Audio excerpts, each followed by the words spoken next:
Assalamualaikum warahmatullahi wabarakatuh. Bismillah, alhamdulillah, wassalatu wassalamu ala rasulillah wa ala alihi wa sahbihi wa mawalah. Amma ba'd. Alhamdulillah, hari ini kita dapat melanjutkan pelajaran kita, yaitu ilmu ma'ani. Kita sudah masuk pada materi yang kedua. Ini yang akan kita bahas adalah al-fasahah. Jadi nanti yang akan kita bahas pada hari ini adalah definisi dari fasahah dan pembagian dari fasahah. Namun sebelum kita mulai, mari kita baca suratul Fatihah. Semoga diberi kemudahan, kelancaran ilmu yang manfaat, barokah ala diniyah. Al-Fatihah.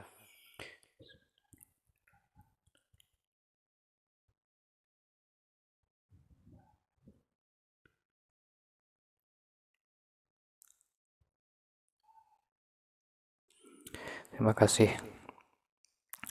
Mari kita lanjutkan pelajaran kita pada kesempatan kali ini, yaitu kita membahas tentang fasahah. Apakah fasahah itu, atau definisi dari fasahah? Fasahah lughatan secara bahasa adalah az-zuhuru wal bayanu, jelas dan terang. Jadi arti fasahah secara bahasa adalah az-zuhuru, jelas, wal bayanu, dan terang. Seperti contoh, afsoha al-fajru. Afsoha jelas atau terang, al-fajru opo fajar. Dikatakan seperti ini idza bada, ketika sudah jelas dauhu opo sinare fajar. Jadi secara bahasa fasahah itu artinya adalah terang dan jelas. Seperti itu. Lalu selanjutnya, pengertian atau definisi fasahah secara istilah ilmu balaghah. Apakah definisi dari fasahah menurut istilah balaghah? Seperti yang ada dalam kitab sampean, yaitu kitab Ma'ani halaman 6, sampun disiapke nggih. Di situ dijelaskan ada beberapa pengertian fasahah. Fasahah yang pertama adalah fasahatul kalimah. Dijelaskan dalam nadzuman oleh Syekh Abdurrahman bin Muhammad Al-Akhdari, pengarang kitab Jawarul Maknun. Dijelaskan dengan fasahatul mufrati ayyakhlu somin tanafurin ghorobatin khulfin zukin. Jadi definisi fasahatul kalimah adalah terbebasnya kalimah atau kata dari tanafur, ghorobah, dan menyalahi kaidah yang berlaku. Lalu definisi yang kedua adalah fasahatul kalam. Dijelaskan oleh Syekh Abdurrahman dalam nadzumannya, wa fil kalami min tanafuril kalim wadu fi ta'lifin wa ta'qidin salim. Fasahah dalam kalam adalah terbebasnya kalam dari tanafur, lemahnya susunan, dan ta'qid. Sedangkan fasahah yang ketiga adalah fasahatul mutakallim, dijelaskan oleh Syekh Abdurrahman bin Muhammad Al-Akhdari dalam nadzumannya, wadzil kalami sifatun biha yutiq ta'diyatal makna billafdil aniq. Artinya, fasahah dalam mutakallim adalah kemampuan seseorang dalam menyampaikan maksudnya dengan lafal yang bagus. Nah, ini definisi fasahah secara istilah dijelaskan oleh Syekh Abdurrahman dalam 3 hal ini, karena nanti dalam pembagiannya fasahah itu akan dibagi 3, dan masing-masing keterangan dari masing-masing ini nanti akan kita bahas di selanjutnya. Sekarang kita bahas pembagian fasahah. Seperti yang sudah saya singgung di depan tadi, bahwa fasohah itu terbagi menjadi 3 macam. Apakah itu? 1.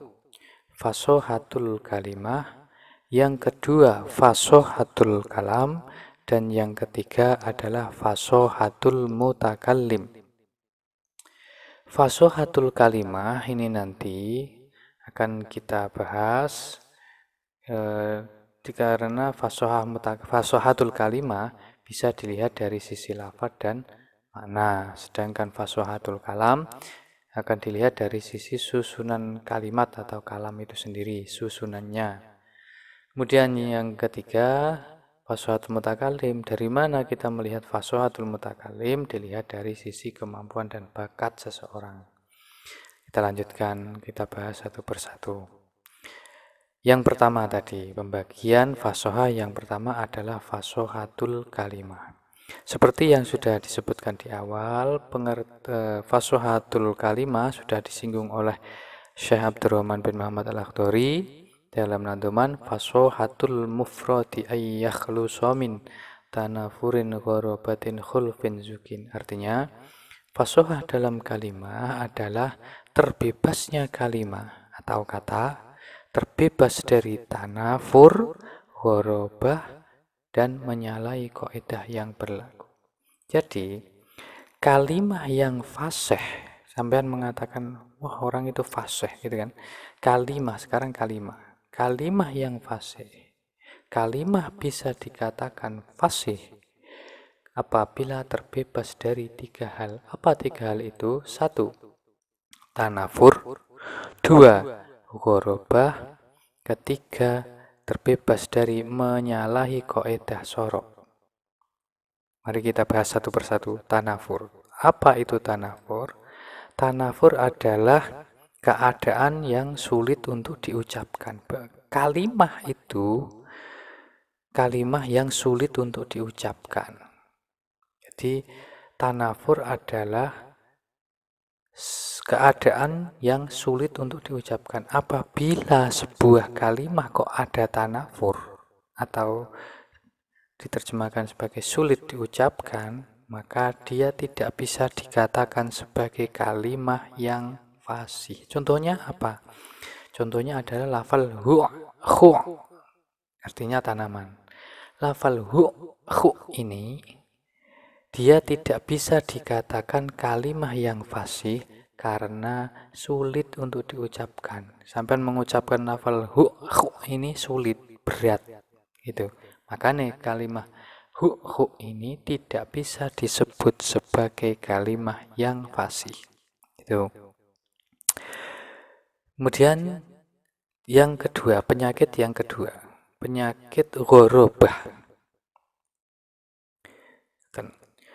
Kalimah yang fasih itu harus terbebas dari ghorobah. Di samping tanafur juga harus terbebas dari ghorobah. Apa ghorobah itu? Ghorobah adalah kalimah itu asing dan jarang digunakan.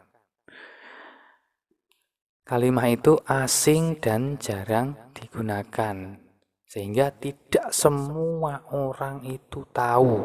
Bahkan orang Arab sendiri pun tidak tahu kalimat itu karena saking jarangnya, saking asingnya sehingga tidak banyak orang yang tahu. Contohnya apa? Contohnya adalah lafal ini. Lafal taka ka'a. Nah, lafal taka ka'a. Kalau di dalam kitab sampean halaman 6 itu ada contoh malakum taka'tum alayya katakakuikum ala dhi jinnatin ifranqi'u. Jadi di dalam contoh itu ada 2 lafaz yang ghorobah, asing dan jarang digunakan, yaitu pada lafal taka taka'tum itu, dan pada lafal ifranqa'a. Ifranqi'u nanti buat amar jadi ifranqi', kemudian dijamakkan menjadi ifranqi'u gitu. Taka-ka'a artinya berkumpul. Ifranqa'a artinya pergi. Nah, gitu.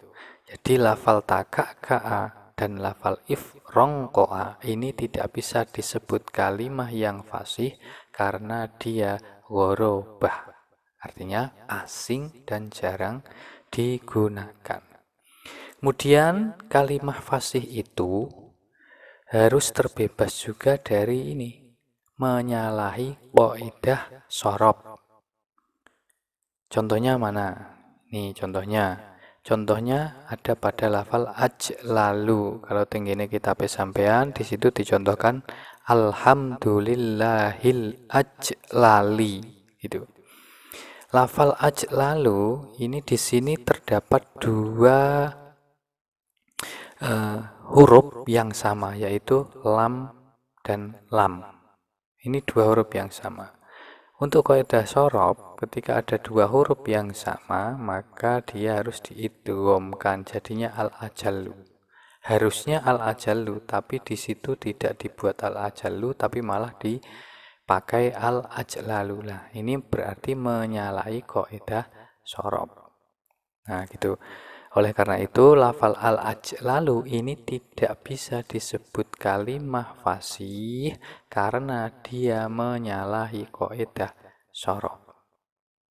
Nah, jadi agar kalimah itu bisa disebut dengan kalimah yang fasih, dia harus terbebas dari tiga hal ini. Dari tanafur, dari ghorobah, dan dari menyalahi kaidah shorob. Contohnya mana lafal yang fasih itu, kalimah yang fasih itu? Ya ini contohnya, fasohatun, al-kalimatu, madrasatun, masjidun, sholatun. Nah itu semuanya adalah kalimah-kalimah yang fasih karena dia terbebas dari tanafur, ghorobah, dan menyalahi kaidah shorob. Kita lanjutkan ke fasohah yang kedua. Fasohah yang kedua adalah fasohatul kalam. Tadi sudah disebutkan di awal bahwa fasohatul kalam adalah wafil, disebutkan oleh Syekh Abdurrahman dalam nantumannya, wafil kalami min tanafuril kalim wadu fi ta'lifin wa ta'qidin salim. Fasohatul kalam adalah terbebasnya kalam dari tanafurul kalim, lemah susunannya, dan menyalahi aturan kaidah yang berlaku. Jadi, sebuah kalam bisa disebut kalam yang fasih apabila terbebas dari tiga hal. Yang pertama adalah tanafurul kalim. Yang kedua, lemah susunannya. Dia harus terbebas dari ini, lemah susunannya. Jadi susunannya tidak boleh lemah. Yang ketiga adalah taklid. Apa itu tanafurul kalim? Seperti di fasohatul kalimah, yang dinamakan tanafur adalah sulit untuk diucapkan. Kalau dalam kalam, sulit diucapkannya ini karena apa? Karena gabungan dari beberapa kalimat. Namanya kalam adalah gabungan dari beberapa kalimat agar membentuk sebuah arti yang memahamkan. Nah, akan tetapi gabungan dari beberapa kalimat tersebut malah menjadikan sulit untuk diucapkan. Contohnya mana ini? Walaisa kurba kobri harbin kobru. Contohnya ada pada lafal kurba kobri harbin kobrun. Ada pada lafal kurba kobri harbin kobru. Mengucapkan kurba kobri harbin kobru, di mana di situ ada berurutan kof ro ba kof ba ro ba lagi kof ba ro. Nah, ini bagi orang Arab ini sangat sulit sekali, berat. Meskipun bila kita udari satu persatu kalimahnya, ini tidak berat. Seperti ini, lafal kurba, ini enteng. Qabrun ini enteng, harbun ini juga enteng, qabrun ini juga enteng. Akan tetapi ketika lafal-lafal ini dijadikan satu, dirangkai menjadi sebuah kalam, ini akan sulit untuk diucapkan. Nah, karena gabungan dari lafal-lafal ini sulit untuk diucapkan, maka dia tidak bisa disebut dengan kalam yang fasih. Karena apa? Karena ada penyakitnya, yaitu tanafurul kalim, sulit untuk diucapkan. Kemudian kalam yang fasih ini juga harus terbebas dari lemah susunannya. Jadi lemah susunannya ini maksudnya bagaimana? Maksudnya adalah menyalahi kaidah nahwu. Karena menggabungkan satu kalimat dengan kalimat yang lain sehingga membentuk sebuah makna yang bisa memahamkan, ini bagian dari ilmu nahwu. Seperti contoh ini ada yang kurang ya. Seperti yang ada di kitab sampean di halaman 7 itu. Nasoro abuhu Khalidan. Ini kurang ini ya. Nasoro abuhu Khalidan.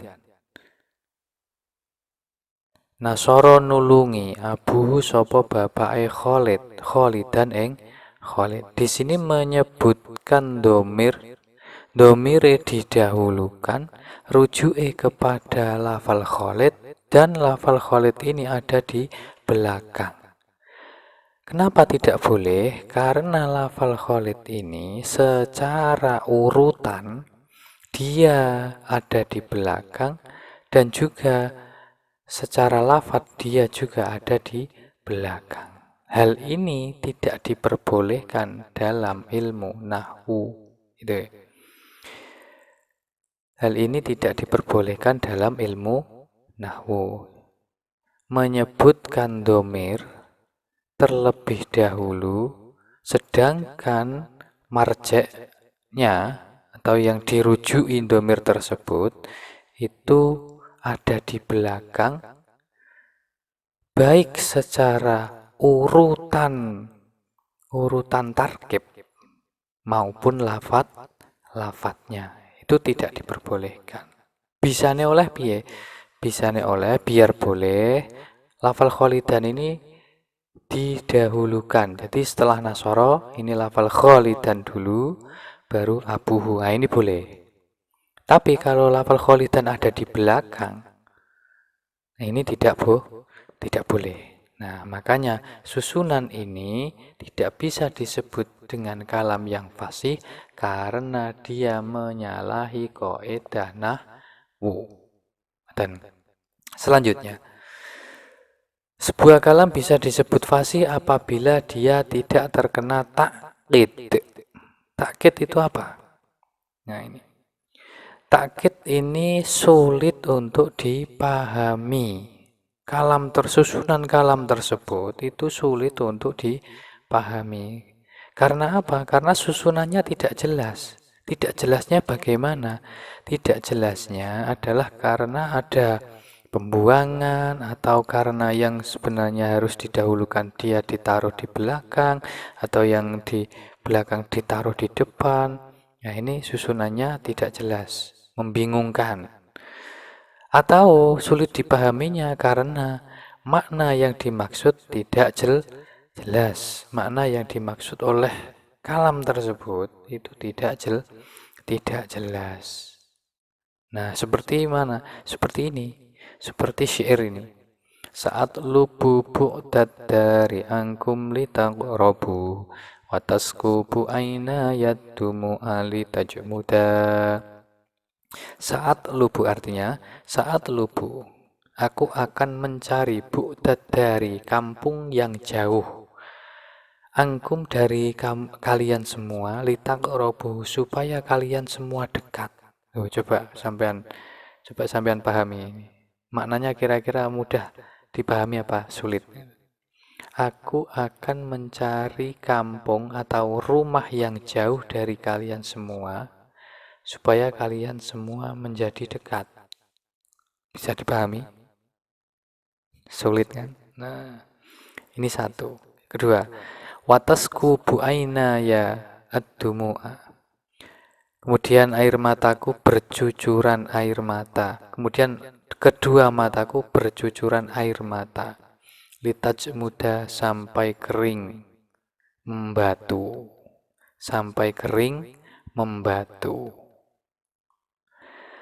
Untuk orang Arab menggunakan kata litaj muda sampai kering, menangis sampai kering air matanya, ini biasanya digunakan untuk mengungkapkan kesedihan yang sangat sedih sehingga sampai dia menangis habis air matanya. Nah, ini akan tetapi di sini oleh syair digunakan untuk mengungkapkan rasa bahagia sehingga dia menangis terus sampai air matanya habis dan kering. Nah, itu kan sulit untuk dipahami. Wong biasanya dipakai untuk kesedihan, kok ini di sini dipakai untuk kebahagiaan dalam rangka berbahagia, kan beda jauh. Nah, ini. Nah, karena sulitnya dipahami, maka kalam syair ini belum bisa disebut sebagai kalam yang fasih dikarenakan ada taklid atau sulit untuk dipahami. Nah, ini tadi syarat-syarat kalam yang fasih. Jadi dia harus terbebas dari 3 hal. Yang pertama, tanafurul kalim. Yang kedua, terbebas dari menyalahi kaidah nahwu. Yang ketiga adalah terbebas dari taklid. Contohnya mana kalam yang fasih? Ya ini. Wafil kalami min tanafuril kalim wadu fi ta'lifin wa taqlidin salim. Kalau lebih mudah ya sampean ambil dari Al-Qur'an. Alhamdulillahi rabbil alamin. Nah, itu contoh kalam yang fasih. Contoh lagi, qul huwallahu ahad. Nah, itu contoh kalam yang fasih. Sampun. Kita lanjutkan ke bagian fasohah yang ketiga, yaitu fasohatul mutakallim. Oleh Syekh Abdurrahman, pengarang Jawhar Maknun, sudah disebutkan bahwa fasohatul mutakallim adalah wadil kalami sifatun biha yutiq ta'tiyatal makna bil lafdil anik. Ta'tiyatal makna ta'tiyatal maksudi. Ta'tiyatal maksudi. Di sini apa? Ta'tiyatal ma'ani. Di kitab ini ya. Ta'tiyatal maksudi, ini keliru. Ta'tiyatal maksudi bil lafdil aniq. Jadi yang dinamakan fasohatul mutakallim adalah kemampuan seseorang dalam menyampaikan maksudnya dengan menggunakan lafal yang bagus atau lafal yang fasih. Ini adalah fasohatul mutakallim. Jadi agar mutakallim bisa disebut mutakallim yang fasih, maka persyaratannya dia harus punya bakat dan kemampuan. Jadi ini, dia harus punya bakat dan kemampuan. Untuk apa? Untuk menyampaikan kalam yang fasih. Gitu ya. Jadi mutakallim yang fasih adalah orang yang mempunyai bakat dan kemampuan untuk mengungkapkan apa yang menjadi maksudnya dengan menggunakan kalam yang fasih. Kalam yang fasih itu bagaimana tadi? Kalam yang tidak sulit untuk diucapkan, tidak menyalahi aturan nahwu sorof, dan tidak sulit untuk dipahami. Itu kalam yang fasih. Jadi agar bisa disebut mutakalim yang fasih, maka dia harus punya bakat untuk bisa mengungkapkan kalam yang fasih. Nah, jadi kesimpulannya tadi fasohah itu ada 3. Yang pertama adalah fasohatul kalimah. Yang kedua fasohatul kalam. Yang ketiga adalah fasohatul mutakallim. Fasohatul kalimah ini mempunyai 3 syarat. 1. Tidak tanafur. Yang kedua, tidak ghorobah. Yang ketiga, dia tidak menyalahi qaidah sorob. Sedangkan fasohatul kalam, agar kalam tersebut bisa disebut kalam fasih, dia harus bebas dari 3 hal. Yang pertama, dia harus bebas dari tanafurul kalim. Yang kedua, dia harus tidak menyalahi kaidah nahwu. Yang ketiga, tidak taklid. Kemudian fasoha yang ketiga adalah fasohatul mutakalim. Untuk menjadi mutakalim yang fasih, harus punya bakat dan kemampuan untuk mengungkapkan maksud dengan kalam yang fasih. Nah, itu tadi pembahasan tentang fasohah. Insya Allah pada pertemuan